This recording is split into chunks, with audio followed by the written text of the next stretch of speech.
तो guys chaos वार के अंदर हल्क की कहानी में अब तक आपने देखा डेथ इस डायमेंशन को छोड़कर भाग चुकी है और केओस किंग के एजेंट डेथ को ढूंढने में लगे हुए हैं। उनमें से एक एजेंट है हल्क का पुराना दुश्मन अबोमिनेशन। डेथ ने एक बार रिक जोन्स की वाइफ मार्लो के साथ कनेक्शन जोड़े थे, इसलिए अबोमिनेशन मार्लो के पीछे लगा हुआ है और डॉक्टर स्ट्रेंज भी मार्लो के पीछे लगा हुआ है क्योंकि उसके ऊपर डीमन जूम हावी हो चुका है। एक दिन पहले हेल के अंदर डॉक्टर स्ट्रेंज अबोमिनेशन को बाहर आने से रोक रहा है, जिसपे अबोमिनेशन बोलता है साइड हट जाओ डॉक्टर स्ट्रेंज। डॉक्टर स्ट्रेंज बोलता है कभी नहीं अबोमिनेशन, केओस किंग ने अंडरवर्ल्ड के दरवाजे तोड़ दिए होंगे लेकिन तुम सबसे ज्यादा मरना डिजर्व करते हो। और हालांकि अब मैं सोर्सर सुप्रीम नहीं हूँ, लेकिन जब तक मैं जिंदा हूँ तब तक तुम अर्थ पे तबाही नहीं फैला सकते। लेकिन तभी केओस किंग डॉक्टर स्ट्रेंज के ऊपर अटैक कर देता है। अबोमिनेशन बोलता है स्टूपिड जादूगर, तुम केओस किंग का सामना नहीं कर सकते, खासकर तब जब तुम्हारी खुद की चमड़ी के नीचे एक डीमन बैठा हो। और फिर डीमन जूम आजाद हो जाता है और पूछता है जूम को किसने आजाद किया। केओस किंग बोलता है वो केओस और डार्कनेस जो कि क्रिएशन से पहले थे, उसको तुम्हारी जरूरत है डीमन। जूम बोलता है डॉक्टर स्ट्रेंज ने मुझे इतने लंबे टाइम तक कैद रखा क्योंकि वो मेरा पर्पस जानता था, मेरे पागलपन को रोका नहीं जा सकता। केओस किंग बोलता है तुम डिस्ट्रॉय करना चाहते हो और मैं सब चीजों का अंत करना चाहता हूँ, तुम मेरी सेवा करो और मैं तुम्हें आजाद कर दूंगा। और फिर केओस किंग वहाँ से चला जाता है। जूम पूछता है कि वो कहाँ जा रहा है। अबोमिनेशन बोलता है हरकुलिस से लड़ने, गॉड ऑफ हीरो से, अर्थ की आखिरी उम्मीद से। जूम बोलता है तब तो हमें भी उसके पीछे चलना चाहिए। अबोमिनेशन बोलता है नहीं, हमारे पास एक काफी मजेदार काम है।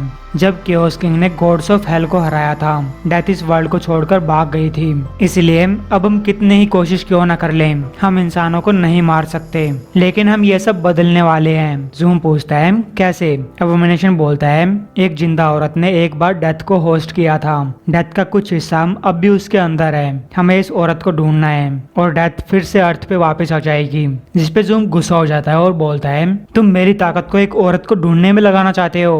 अबोमिनेशन बोलता है तुम ये ताकत तब दिखाना जब तुम उसके दोस्तों से मिलोगे। प्रेजेंट में हल्क जूम को एक जोरदार घूसा मारता है और बोलता है बेटी, रिक, जेनिफर स्टोनशिप के अंदर चले जाओ, मार्लो को बचाओ। जिसपे बेटी बोलती है कि तुम भी हमारे साथ चलो, लेकिन हल्क बोलता है कि तुम लोग जाओ, लेकिन फिर भी बेटी बोलती है नो, चलो हमारे साथ, इससे पहले कि बहुत देर हो जाए। हल्क बोलता है स्टूपिड, पहले ही बहुत देर हो चुकी है। तब जूम हल्क के ऊपर अटैक करते हुए बोलता है तुम मुझे पहले भी हरा चुके हो, लेकिन इस बार डॉक्टर स्ट्रेंज तुम्हें नहीं बचा पाएगा। केओस किंग ने अपनी मुट्ठी खोल दी है और मेरी पूरी ताकत को बाहर निकाल दिया है। और फिर जूम अपनी पूरी ताकत से हल्क के ऊपर अटैक करता है, जिससे हल्क स्टोनशिप को तोड़ता हुआ आर पार निकल जाता है और हल्क के बाकी साथी नीचे गिर जाते हैं। तब अबोमिनेशन उनका सामना करने आता है, लेकिन बेटी अबोमिनेशन की गर्दन पकड़ती है और उसे घूसे मारते हुए बोलती है ब्लॉन्स्के, मैं बहुत लंबे टाइम से इसका वेट कर रही थी।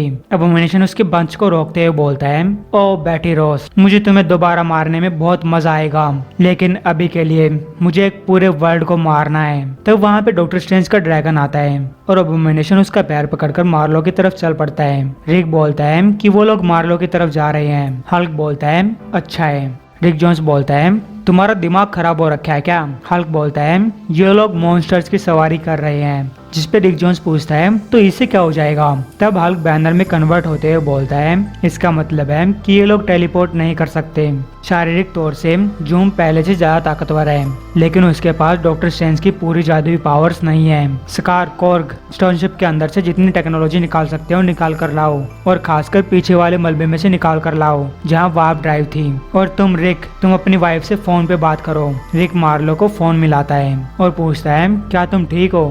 मार्लो बोलती है अगर मैं अपने आप को उन घायल लोगों से कंपेयर करूं जो कि सांस लेते हुए सड़क पे लेटे हुए हैं और काफी टाइम पहले मर चुके लोग हेल से निकलकर मेरा पीछा कर रहे हैं, मैं यहाँ बहुत बड़ी मुसीबत में हूँ। रिक बोलता है ब्रूस कह रहा है कि मरे हुए लोग अंडरवर्ल्ड से बाहर निकल चुके हैं और तुम्हारे अंदर की कैपिटल डी डेथ उनको अट्रैक्ट कर रही है, तुम्हें छुप कर रहना होगा ताकि वो तुम्हें ना ढूंढ सके। मार्लो पूछती है कौन नहीं ढूंढ सके। तभी हेल के मॉन्स्टर्स जमीन को फाड़कर बाहर आते हैं। मार्लो बोलती है ओ ये, और फिर उन मॉन्स्टर्स से बचकर भागने लगती है। हालांकि हेल से निकले हुए लोग मार्लो को बचाने की कोशिश करते हैं, लेकिन वो मॉन्स्टर्स इन लोगों को खा जाते हैं। मार्लो बोलती है रिक बेबी, क्या तुम सुन रहे हो, क्योंकि मेरे पास यहाँ पे ऑप्शन खत्म हो चुके हैं। रिक जोन्स बोलता है चिंता मत करो, और पलक झपकते ही हल्क और उसके साथ ही बैनर की टेलीपोर्टेशन टेक्नोलॉजी का यूज करके एकदम से हल्क के मॉन्स्टर्स के सामने आ जाते हैं और उनसे लड़ने लगते हैं। रिक जोन्स मार्लो के पास जाता है। रिक की हालत देखकर मार्लो पूछती है कि तुम्हारे साथ क्या हुआ है।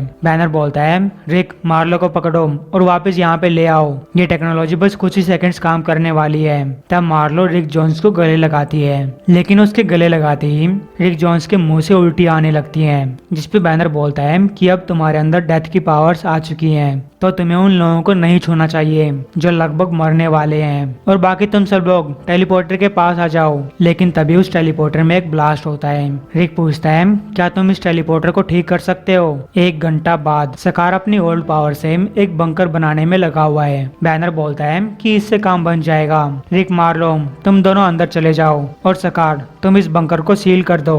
ब्लॉन्स्की और डॉक्टर स्ट्रेंज 5 मिनट के अंदर यहाँ पे पहुँच जाएंगे। हम उनसे बचकर नहीं भाग सकते और हमारे पास बहस करने का टाइम नहीं है। बैटी बोलती है कि हम पहले भी उनसे हार चुके हैं, तुम्हें क्यों लगता है कि अब हम उनको हरा सकते हैं? जिसपे बैनर हल्क में कन्वर्ट होते हुए बोलता है, क्योंकि हम हल्क हैं और हम कभी नहीं हारते। मार्लो बोलती है, अच्छी लाइन है, लेकिन कहीं तो मजाक तो नहीं कर रहे? मेरे हस्बैंड की कभी न तोड़ी जा सकने वाली चमड़ी टूट गई और तुम्हारे पास बस इतना सा प्लान है कि तुम और जोर से वार करोगे। सकार पूछता है, क्या तुम्हारे पास एक अच्छा प्लान है? मार्लो बोलती है, शायद मेरे पास एक अच्छा प्लान हो सकता है। अगर कुछ अजनबी मरे हुए लोग मेरे लिए लड़ने के लिए तैयार हैं, तो शायद मैं डेथ क्वीन की तरह बिहेव कर सकती हूँ और अपने कुछ मरे हुए दोस्तों को फिर से वापस जिंदा कर सकती हूँ, जैसे कि डॉक्टर सैमसन। जिंदा होने के बाद सैमसन बोलता है, हेलो एवरीवन, पता नहीं था कि इतनी जल्दी तुमसे मुलाकात होगी। हल्क सैमसन से बोलता है, तुम काफी अच्छे लग रहे हो। सैमसन बोलता है, जब तुम अच्छी तरीके से मर जाते हो तब वो नींद अच्छी लगती है। हल्क बोलता है,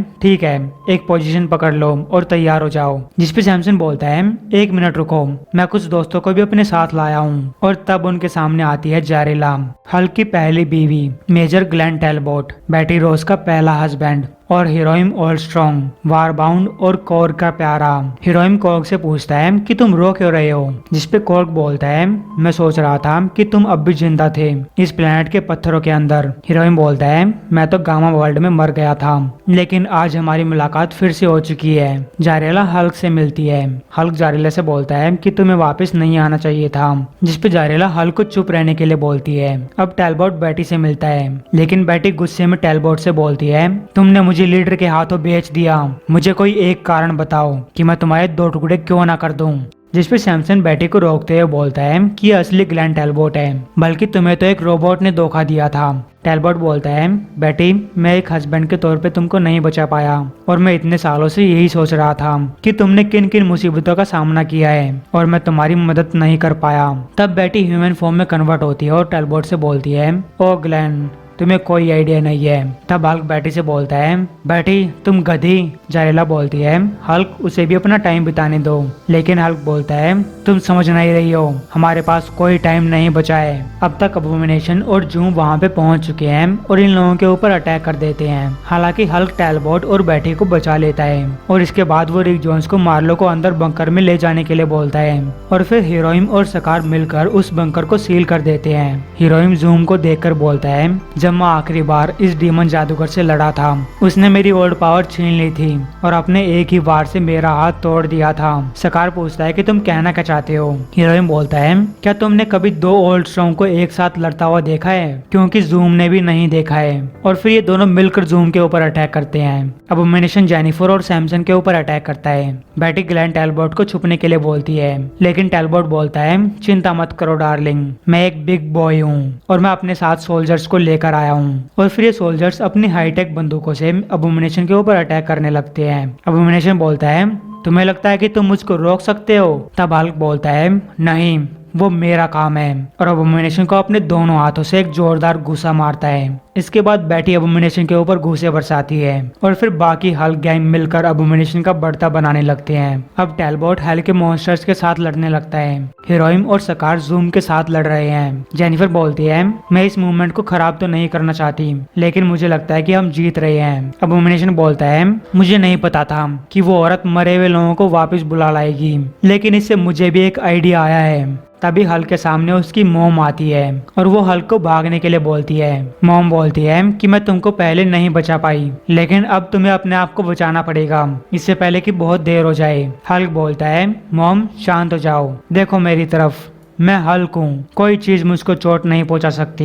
मॉम बोलती है, ओ ब्रूस तुम समझ नहीं रहे हो। तभी हल्क का फादर ब्रायन बैनर हेल से बाहर आता है। वो रेबेका की गर्दन पकड़ता है और एक बड़े मॉन्स्टर में कन्वर्ट होते हुए बोलता है, हेलो बेटे, तुम्हारा डैडी घर आ चुका है।